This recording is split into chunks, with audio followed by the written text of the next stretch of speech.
Buen día, soy el Dr. Alejandro, estamos filosofando y esto es Historia de la Filosofía. En este video quisiera retomar el tema de nuestro video anterior, donde hablamos del primer motor. A lo largo de la historia de la filosofía, el primer motor de Aristóteles ha tenido muchas interpretaciones, e incluso hasta nuestro tiempo resulta motivo de controversia a partir de las diferentes lecturas que se pueden dar del mismo. La historia de la filosofía y la teoría aristotélica parece que van de la mano, pues según se van dando distintas lecturas de este mismo problema, obtenemos distintos periodos y etapas en la historia de la filosofía. La obra de Aristóteles tuvo una repercusión a lo largo de toda la antigüedad, ya que la escuela peripatética o escuela aristotélica se encargó de difundir su pensamiento y de conservarlo a través de los siglos. Sin embargo, con la caída del Imperio Romano Occidental, los textos de Aristóteles se perdieron en Europa y solo fueron conservados en la capital del Imperio Bizantino, Constantinopla, y más tarde por los árabes. Si no fuera precisamente por los árabes, no se habría conservado la obra de Aristóteles hasta nuestro tiempo. Fueron ellos quienes lo tradujeron y lo comentaron. Es de especial importancia el pensador Averroes, quien fue el más célebre comentarista árabe y una de las inspiraciones más importantes para que Aristóteles fuera retomado en la Edad Media. La obra de Aristóteles, hasta el siglo XII, fue bastante desconocida en Europa occidental.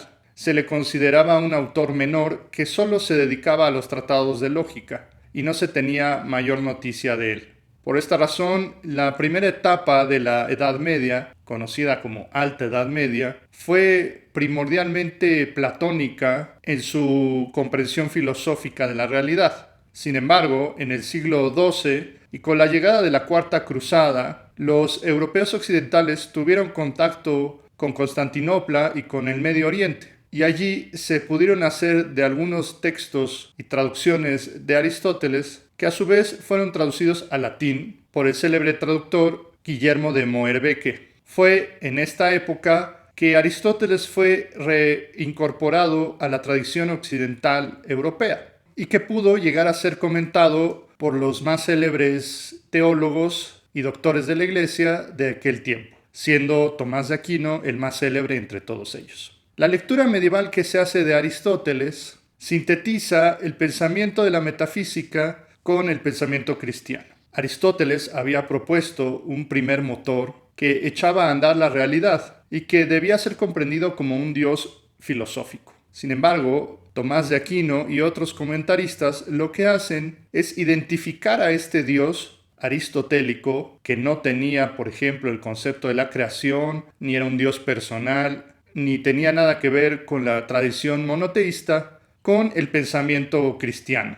Así pues, en esta época se identifica el primer motor con el Dios cristiano y las tres figuras de la Santísima Trinidad, como si se trataran de la misma entidad. Particularmente importante para esta síntesis era la idea de Aristóteles de un ser que no solo era inmóvil y eterno, sino que también era un acto puro. Se trataba de un ser autosuficiente que generaba a través de un acto de intelección, de una creación intelectual. Se trata del concepto del que ya hemos hablado en otras ocasiones, energeia, que suele ser traducida como acto o trabajo. Es el trabajo del pensamiento lo que generaría la realidad para los medievales y sería equiparado con la concepción de la creación, que comienza en un momento particular según el libro del Génesis, una noción que era del todo desconocida para los antiguos griegos. En su momento, esta incorporación del aristotelismo al cristianismo fue de hecho polémica y algunas de las tesis de Tomás de Aquino fueron censuradas. Sin embargo, con el paso de los años y de los siglos, fueron cada vez más aceptadas debido a su capacidad explicativa.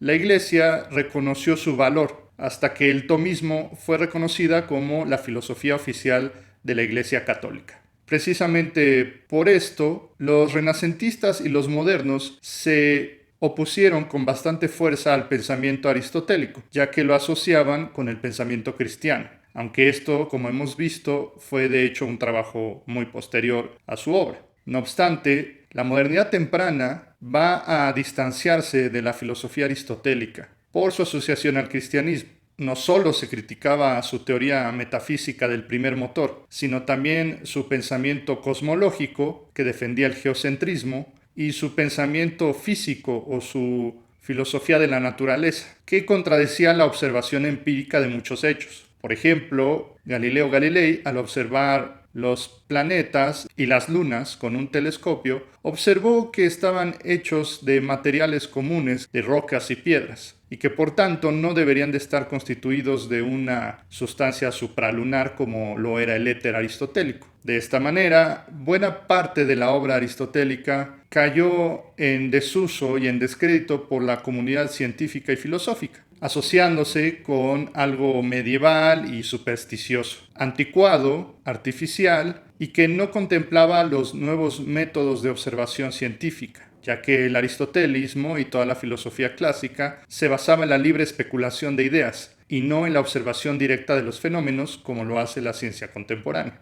A pesar de esto, filósofos en el siglo XIX y XX rescatan el pensamiento aristotélico, tratando de leerlo sin la carga cristiana y teológica que se le había dado en la Edad Media. Notablemente, para Hegel, Aristóteles es uno de los pensadores más grandes de toda la historia, y precisamente este punto del primer motor resulta una de las cumbres de todo el pensamiento para el pensador alemán. Dirá Hegel en sus lecciones de Historia de la Filosofía que la teoría del primer motor no es otra cosa sino el mismo descubrimiento al que habían llegado los modernos. El hecho de reconocer el fundamento de la realidad como actividad pura del pensamiento, pero que no necesariamente se tendría que comprender en una divinidad exterior. El pensamiento de los seres humanos, de cada uno de nosotros, sería para el idealismo de la filosofía alemana la sustancia última y el fundamento de la realidad, ya que es precisamente el pensamiento una actividad que permite la comprensión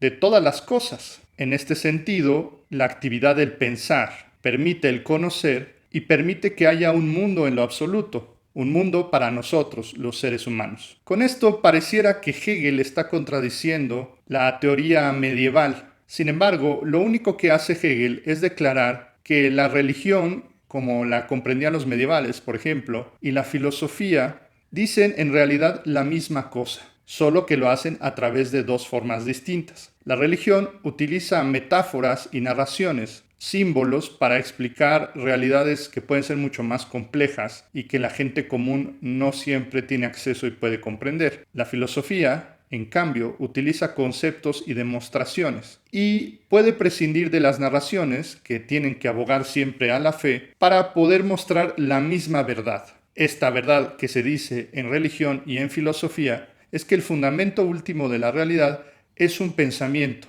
una actividad pura. Pero mientras que la religión la ubica como algo exterior, como un dios, la filosofía idealista de Hegel coloca este pensamiento como la actividad pura que cada uno de nosotros tenemos en el acto de pensar y de conocer. Es de tal importancia la teoría aristotélica del pensamiento puro como actividad que Hegel coloca un pasaje del libro 12 de la Metafísica al final de lo que sería el resumen de su sistema filosófico, la Enciclopedia de las Ciencias Filosóficas. Si Hegel tenía un gran respeto por esta teoría aristotélica, es porque él consideraba que allí se encontraba el punto de vista más importante de toda la filosofía, que es presentar la actividad pura del pensamiento como el fundamento último de la realidad. Claro que para comprender esto, no solo Hegel, sino también la filosofía debía esperar bastantes años, pues los griegos no tenían todavía desarrollada una teoría del sujeto y de la subjetividad como la que tenía Hegel.